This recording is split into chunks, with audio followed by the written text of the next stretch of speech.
Pacifica is best approached not as a protest movement, a lifestyle enclave, or a speculative micronation, but as a sustained attempt at civilizational realignment under conditions where inherited political forms no longer map cleanly onto material reality.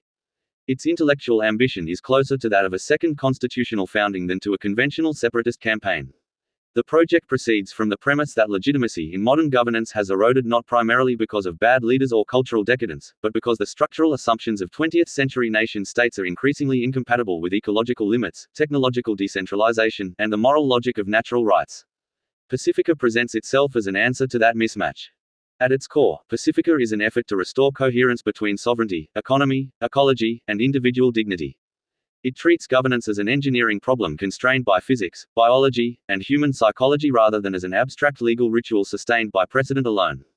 This orientation places it firmly within a lineage of political thought that includes classical republicanism, Lockean natural rights theory, distributist economics, and modern bioregionalism, while also incorporating contemporary insights from network theory and ecological economics. What distinguishes Pacifica from earlier experiments is its attempt to synthesize these traditions into a single constitutional framework designed explicitly for late modern conditions. The political orientation of Pacifica can be described, without contradiction, as libertarian progressive. This synthesis is not rhetorical triangulation but a deliberate rejection of the left-right spectrum as an artifact of industrial-era politics. From the libertarian side, Pacifica inherits a deep suspicion of centralized authority, a strong emphasis on personal autonomy, robust protections for speech, arms, bodily sovereignty, and technological experimentation, and an insistence that the individual is not a subject of the state but a sovereign participant in it. From the progressive side, it adopts an equally strong rejection of unregulated capital accumulation, ecological destruction, social abandonment, and structural inequality that deprives people of meaningful agency.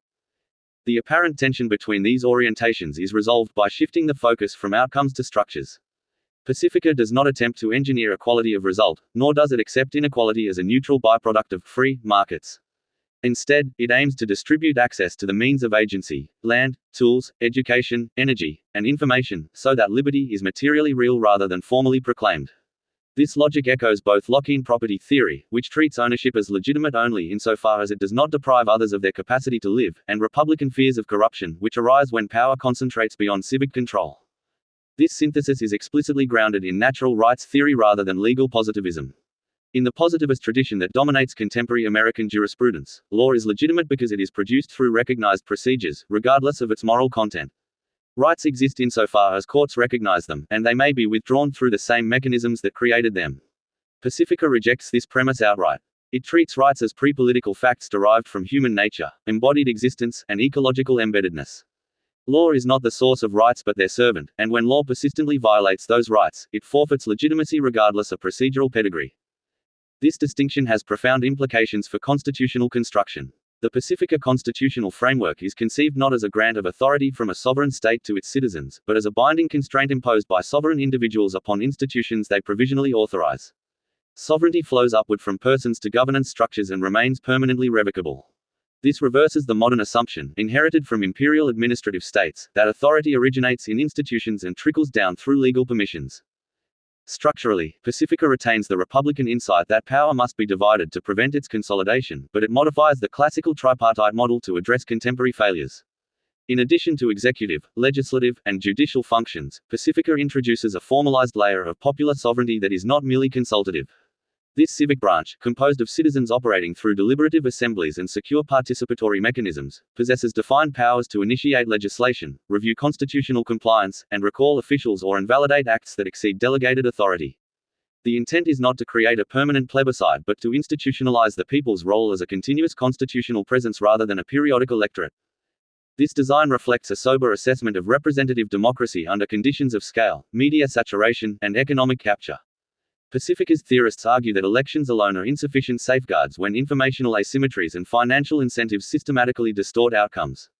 By embedding participatory power directly into the constitutional structure, Pacifica attempts to restore what classical Republicans understood intuitively: that liberty survives not through trust in virtue but through redundancy, transparency, and the permanent possibility of correction. Decentralization is a second defining feature of Pacifica's governance model. Authority is intentionally localized wherever possible, not out of romantic attachment to smallness, but because decision-makers must bear the consequences of their decisions if governance is to remain rational. Bioregional councils manage land use, water systems, energy infrastructure, and food security according to watershed and ecosystem boundaries rather than inherited administrative lines. National-level authority is reserved for coordination between bioregions, external defense, rights enforcement, and infrastructure that genuinely exceeds local capacity. This subsidiarity is not merely administrative but constitutional, meaning higher levels of governance may not override lower ones absent clearly defined conditions. The economic model of Pacifica is distributist in orientation, though significantly updated from its early 20th century formulations. Classical distributism arose as a critique of both industrial capitalism and state socialism, arguing that liberty collapses when productive property is concentrated either in private monopolies or in centralized bureaucracies. Pacifica extends this critique by incorporating ecological limits and modern technological realities. Its distributism is not nostalgic or agrarian by default, but it insists that economic power must be broadly distributed if political liberty is to be more than symbolic. In practice, this means that land ownership is bounded by use and stewardship obligations, speculative enclosure of housing and resources is restricted, and monopolistic accumulation of productive assets is constitutionally constrained. Cooperative enterprises, worker-owned firms, local credit systems, and commons-based resource management are actively supported not as moral preferences but as structural safeguards against oligarchy. Markets are preserved as discovery mechanisms and coordination tools, but they are embedded within a framework that treats ecological damage and social extraction as real costs rather than externalities. Applied bioregionally, distributism becomes a form of ecological political economy. Food systems are organized around regional carrying capacity, energy production prioritizes local generation and grid resilience, and supply chains are shortened to reduce systemic fragility. This approach draws as much from contemporary ecological economics as from Chestertonian social philosophy, recognizing that growth measured solely by throughput is incompatible with finite systems. The Greenhaven component of the broader Pacifica project functions as a practical laboratory for these ideas. Greenhaven zones are conceived as distributist safe havens, semi-autonomous communities where housing, food production, healthcare, and enterprise are structured around cooperative ownership and mutual obligation rather than speculative profit. These zones are not intended as retreats from society but as stabilizing nodes that demonstrate viability under real conditions. Their purpose is to reduce dependence on debt-driven consumption, insulate communities from economic shocks, and cultivate civic competence that can scale upward. Social and cultural policy within Pacifica reflects the same structural logic. Personal autonomy is treated as a primary good, with the state explicitly barred from regulating intimate life absent demonstrable harm.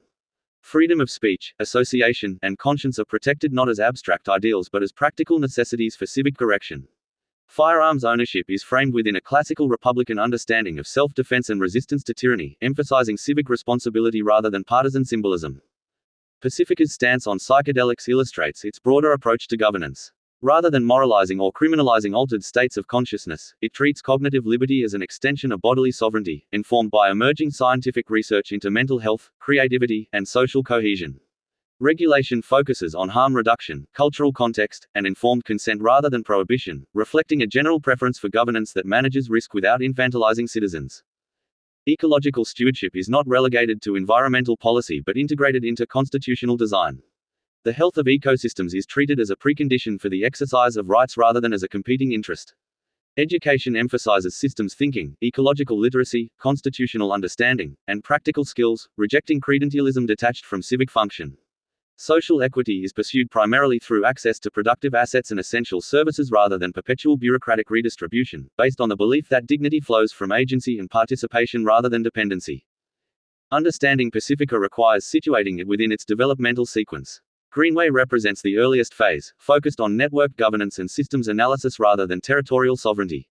It articulated the insight that modern governance failures are systemic rather than ideological, and that new forms of coordination are possible in a networked world. Cascadia added a layer of cultural and bioregional identity, grounding abstract systems thinking in a specific ecological and historical context, the Pacific Northwest. Cascadia reframed political belonging around shared watersheds, climate, and culture rather than national myth. Greenhaven introduced lived economics, translating theory into daily practice through distributist communities. Pacifica emerges as the synthesis, transforming these exploratory and regional efforts into a formal proposal for a sovereign constitutional order encompassing the broader West Coast, including California, Oregon, Washington, Hawaii, and aligned territories. Each stage adds realism, scale, and institutional specificity, while retaining continuity of purpose. Comparisons with real-world parallels clarify both Pacifica's ambitions and its constraints. The Cascadia movement provides cultural groundwork but lacks constitutional rigor. Short-lived autonomous zones such as Chaz demonstrated the volatility of leaderless autonomy without institutional design. Localist traditions like Vermont republicanism show that civic seriousness and decentralization can coexist, but they struggle against federal supremacy. International examples, from Zapatista autonomy to Rojava's democratic confederalism, demonstrate the viability of participatory governance under pressure, while also illustrating the vulnerabilities such projects face when confronting entrenched state power. Pacifica attempts to learn from these cases by emphasizing constitutional preparedness over spontaneous rupture. It does not assume that moral clarity alone produces durability, it insists on institutional design capable of withstanding economic coercion, legal challenge, and internal factionalism. Its advocates recognize that secession is not a legal trick but a legitimacy contest, one that unfolds over time through parallel institutions, cultural adoption, and practical competence. The feasibility of Pacifica in the 2025 context is inseparable from broader trends in American federalism. Renewed tensions between states and federal authority, growing distrust of centralized institutions, ecological crises that demand regional responses, and technological capacity for decentralized coordination all create openings that did not exist in earlier eras. At the same time, federal preemption doctrines, economic retaliation, and surveillance capacities pose serious obstacles. Pacifica's strategy is therefore incremental rather than insurrectionary, emphasizing readiness, legitimacy accumulation, and moral separation before legal separation.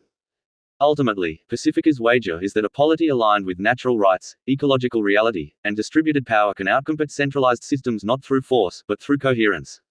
It assumes that when institutions reflect lived reality rather than abstract ideology, people will gravitate toward them because they work. Whether this wager succeeds remains contingent on historical forces beyond any single project's control, but the theoretical architecture of Pacifica represents one of the most comprehensive attempts in recent decades to rethink sovereignty, economy, and liberty as an integrated whole rather than as isolated policy domains.